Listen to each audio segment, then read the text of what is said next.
पीपैप के 18 डॉक्यूमेंट सबको याद होते हैं, लेकिन पीपैप फिर भी रिजेक्ट हो जाता है। इसका रीजन डॉक्यूमेंट की कमी नहीं, बल्कि डॉक्यूमेंट के पर्पस का पता ना होना है।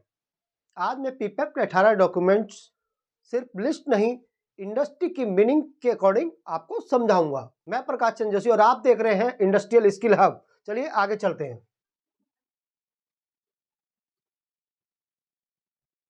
क्या हम आगे पढ़ेंगे पीपैप 18 document purpose and it's industrial meaning.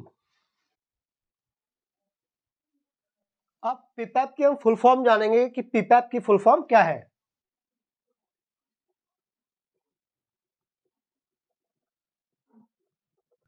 पीपैप क्या है? Production part approval process. PPAP 18 documents, system evidence, यानी कि पीपैप 18 डॉक्यूमेंट का सिस्टम एविडेंस वो कैसे? Design evidence,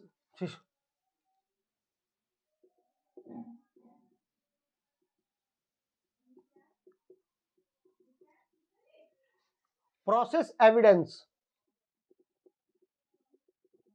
quality evidence and approval evidence. System evidence के अंडर में design evidence, process evidence, quality evidence और approval evidence. Production part approval process का system बना रहे हैं, 18 डॉक्यूमेंट के अंदर जो सिस्टम बना रहे हैं उसके अंदर कौन कौन से एविडेंस रहेंगे? उसके अंदर रहेंगे design, process, quality and approval, जिसको हम आगे समझेंगे।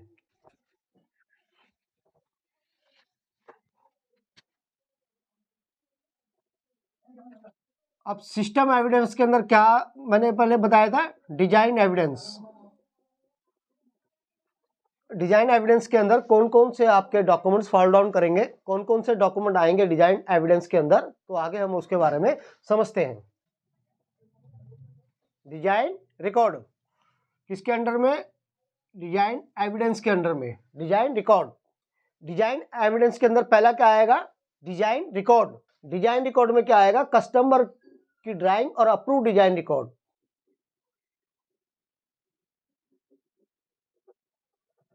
ऑथराइज इंजीनियरिंग चेंज रिकॉर्ड में क्या आएगा? डिजाइन में जो आपने चेंजेस किया है उसका रिकॉर्ड। थर्ड क्या है? कस्टमर इंजीनियरिंग अप्रूवल, कस्टमर ने जो आपको अप्रूवल दिया है, जो आपने डिजाइन को सबमिट करे, तो वो अप्रूवल का रिकॉर्ड।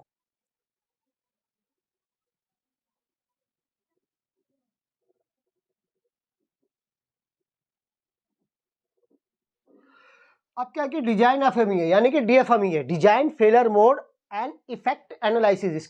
अब डिजाइन एफएमई है, design failure mode and effective analysis के अंदर क्या आएगा? जो भी आपने अगर किसी प्रोडक्ट का किसी का डिजाइन करते हैं तो उसके अंदर क्या फेलर मोड होंगे, क्या उसके कॉजेज होंगे फेलर के, क्या उस पर हम रिड्यूस कैसे कर सकते हैं डिजाइन को, क्या रिस्क को हम मिनिमाइज कैसे करते हैं, तो ये इसके अंदर आएगा। किसके अंदर आएगा?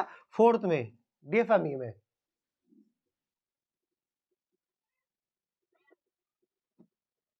अब क्या है? पीएफडी, प्रोसेस फ्लो डायग्राम, यानी कि कहां से डिजाइन से लेकर जो प्रोसेस स्टार्ट हुआ है एक्टिविटी होने के दौरान और लास्ट डिस्पैच तक, तो ये किस में आएगा? ये पूरा एक प्रोसेस फ्लो डायग्राम बनेगा। यहाँ पे लोग गलती करते हैं, डीएफएमई और पीएफडी यानी कि प्रोसेस फ्लो का जो लिंक होता है वो क्या होता है? वीक होता है। जैसे कि डीएफएमई बताता है कि रिस्क क्या है, और पीएफडी के अंदर हम उस रिस्क को कहां पे किस स्टेप पे कंट्रोल कर रहे हैं वो हम डिसाइड करते हैं। लेकिन यहाँ पे क्या होता है कि अधिकतर यहाँ पे मिस्टेक हो जाती है। मिस्टेक क्या हो जाती है? डिजाइन के अंदर जो हम रिस्क डिसाइड करते हैं वो पीएफडी में लिंक नहीं हो पाता। डीएफएमई आपके प्रोडक्ट के रिस्क को बताता है, जैसे कि लीकेज, ये रिस्क है। अब पीएफडी के अंदर वो प्रोसेस फ्लो डायग्राम में हम क्या मेंशन करेंगे? Leakage testing. लेकिन किसी केस में क्या होता है, जो डिजाइन में जो रिस्क होते हैं वो पीएफडी से लिंक नहीं होते, इसलिए वो वीक होता है।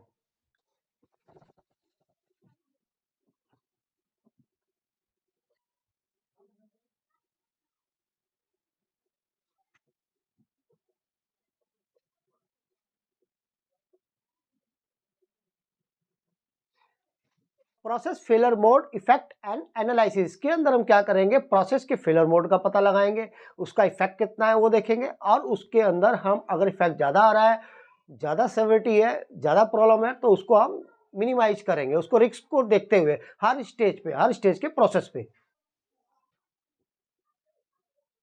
अब आ गया कंट्रोल प्लान। कंट्रोल प्लान में हम क्या करेंगे कि प्रोडक्शन जो हमारा डेली प्रोडक्शन होता है उसको हम शॉप फ्लोर में चेक करेंगे, डिटेक्शन करेंगे। क्या आप गेजेस से, इंस्ट्रूमेंट से कितनी फ्रीक्वेंसी में कौन करेगा, ये सब इसमें डिफाइन होगा ताकि हमारा प्रोडक्ट कंट्रोल में रहे।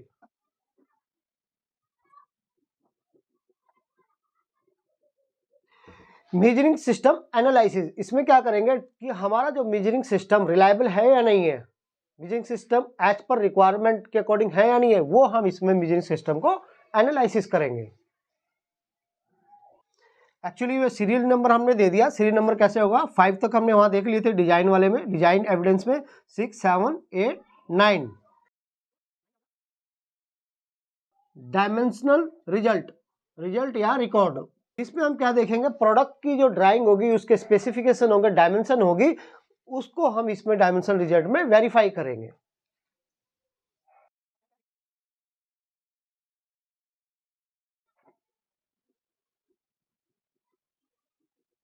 इसमें क्या है, रिकॉर्ड ऑफ मटेरियल, मटेरियल जो भी आप प्रोडक्ट का ले रहे हैं उसका रिकॉर्ड होना चाहिए। परफॉर्मेंस टेस्ट रिजल्ट, यानी किसी भी प्रोडक्ट का जब परफॉर्मेंस करेंगे तो उसका performance test report as per requirement के अकॉर्डिंग मीट होनी चाहिए।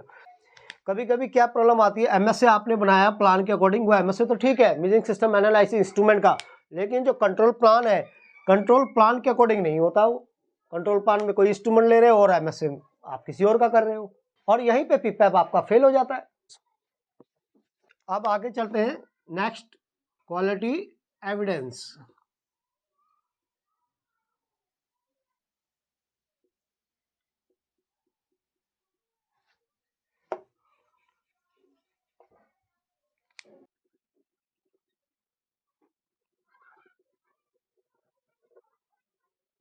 इनिशियल प्रोसेस कैपेबिलिटी, एसपीसी, इसके अंदर हम क्या करेंगे, स्टैटिकल प्रोसेस कंट्रोल के अंदर हम जब सीपी और सीपी के निकालेंगे तो वो किस पे निकालेंगे, क्रिटिकल पैरामीटर। क्रिटिकल पैरामीटर किसके, प्रोसेस के।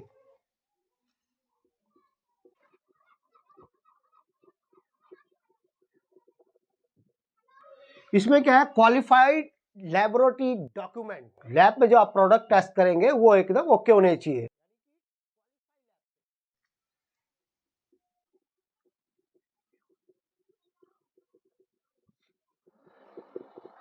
अपीयरेंस अप्रूवल रिपोर्ट, इसके अंदर हम ARB से बोलते हैं, अपीयरेंस अप्रूवल रिपोर्ट के हम विजुअल हम पार्ट को चेक करेंगे कि उसका विजुअल में क्या है कि कलर बिल्कुल एज पर रिक्वायरमेंट है या नहीं, और भी चीजें इसके अंदर आएगी visual appearance. Sample production part mean जो हमने प्रोडक्शन किया उसमें से सैंपल। मास्टर सैंपल मीन्स जब आपने कोई सैंपल आपने दे दिए, सैंपल देने के बाद फ्यूचर रेफरेंस के लिए आपने कस्टमर से साइन करा के इसको रख लिया फ्यूचर रेफरेंस के लिए, तो ये क्या कहलाएगा, मास्टर सैंपल। जब इस पेज पर आप ये डॉक्यूमेंट सबमिट कर देते हो, यहाँ पे कस्टमर का क्या बनता है, कॉन्फिडेंस, किसके प्रति, अपने सप्लायर के प्रति, जब आप ये मीट करते हो। अब आगे चलते हैं नेक्स्ट फेज पे, approval evidence.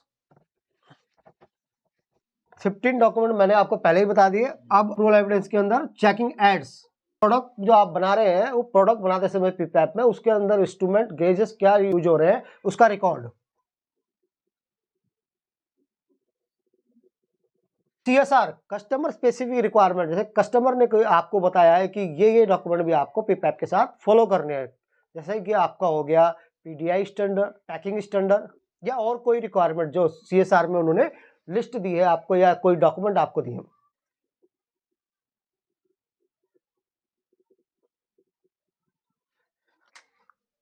PSW, part submission warrant, part को सबमिट करने का एक वारंट। वारंट कौन देगा, जो पीपैप कंपनी बनाएगी, तो सैंपल के साथ वो PSW भी साइन करके देगी कस्टमर को कि मैं पूरी तरह रिस्पॉन्सिबल हूँ, श्योर हूँ कि मेरा प्रोडक्ट आपको सबमिट हो रहा है, मैं इसकी जिम्मेदारी लेता हूँ। PSW कोई सिग्नेचर नहीं है, सिग्नेचर करके डॉक्यूमेंट दे दिया। PSW मीन्स है कि सप्लायर की जिम्मेदारी जो पीपैप आगे सबमिट कर रहा है कस्टमर को। पीपैप रिजेक्ट होता है डॉक्यूमेंट मिस होने के कारण नहीं, बल्कि डॉक्यूमेंट के आपस में लिंकेज ना होने के कारण। जैसे कि आपने DFME बना लिया, आपने PFME बना लिया, कंट्रोल प्लान बना दिया, PFD बना लिया, लेकिन जब उसको शॉप फ्लोर में देखा तो उसका लिंकेज ही नहीं। जैसे कि DFME कुछ कह रहा है, पीएफएमई में कुछ और, पीएफडी में कुछ और, कंट्रोल प्लान में कुछ और। कैसे? प्रोसेस कहीं लिखा है आप वाई टेस्टिंग, और वाई टेस्टिंग आपने पीएफडी में डाल दिया। वाई टेस्टिंग के जो फेलर मोड आपने निकाले वो कहीं से उसके कॉजेस नहीं लिखे प्रॉपर, सेवेरिटी प्रॉपर नहीं निकली। कंट्रोल प्लान में कंट्रोलिंग कुछ और डाली हुई है। पीएफएमई आपका कह रहा है सपोज करो कि ये कॉज है, कॉज मीन्स लीकेज, लीकेज भी एक कारण है, लीकेज होना, चेकिंग फ्रीक्वेंसी भी एक कारण है। लेकिन जब उसको कंट्रोल प्लान में देखा तो कंट्रोल प्लान में उसमें कोई कंट्रोल ही नहीं है। बस आपने क्या किया, कस्टमर का कॉल आया कि पीपैप बनाना है और आपको एचओडी ने बोला पीपैप बनाना है, आपने सिस्टम में बैठ के पीपैप बना लिया।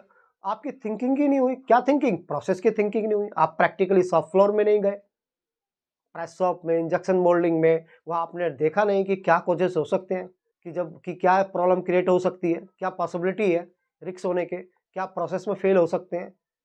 ऐसे ही एग्जिस्टिंग स्टेज पे कोई रिवाइज कर रहे हैं या इंप्रूवमेंट कर रहे हैं तब भी आपके प्रॉब्लम क्रिएट हो। बस पीपैप बना लिया बिना सिस्टम थिंकिंग के। ये रट्टा नहीं है, ये क्या है? System thinking. इंटरव्यू में आपसे पूछा जाए पीपैप तो आप ये थोड़ी बोलोगे कि प्रोडक्शन पार्ट अप्रूवल प्रोसेस, वो तो सभी को पता है, 18 डॉक्यूमेंट भी सभी को पता है नाम। आपके उसके पर्पस को समझना है कि पीपैप हम क्यों सबमिट कर रहे हैं। हम पीपैप इसलिए सबमिट कर रहे हैं कि हम श्योर है कि हमारा जो प्रोसेस है वो पूरी तरह कंट्रोल है, पूरी तरह हमने उसको अपने इधर रिस्क फैक्टर को भी एनालाइज किया है, फेलर मोड को भी किया है, हर स्टेज पे, डिजाइन प्रोसेस स्टेज पे, टेस्टिंग स्टेज पे, और हमने उसको वेरीफाई भी किया है और फिर जाके आपको सबमिट किया है अप्रूवल के लिए। और हम पूरी तरह श्योर है कि हमने जो कंट्रोलिंग की है वो प्रॉपर की है, आपके एंड पे कोई भी रिस्क फैक्टर नहीं आएगा। तो पीपैप का पर्पस अगर आपको पता होगा तो आप इस पे वर्क कर सकते हैं। अगर पीपैप का पर्पस नहीं पता होगा आप वर्क नहीं कर सकते। और ये जब भी आपको पर्पस पता होगा जब आप काम करेंगे। अगर आपको पीपैप नहीं आता आप उसकी प्रैक्टिस करेंगे, प्रैक्टिस ही नहीं करेंगे बल्कि किसी ट्रेनर से आप उसको मॉडिफाई भी कराएंगे, रिव्यू भी कराएंगे। इंडस्ट्रियल स्किल हब फॉलो कीजिए। Thank you.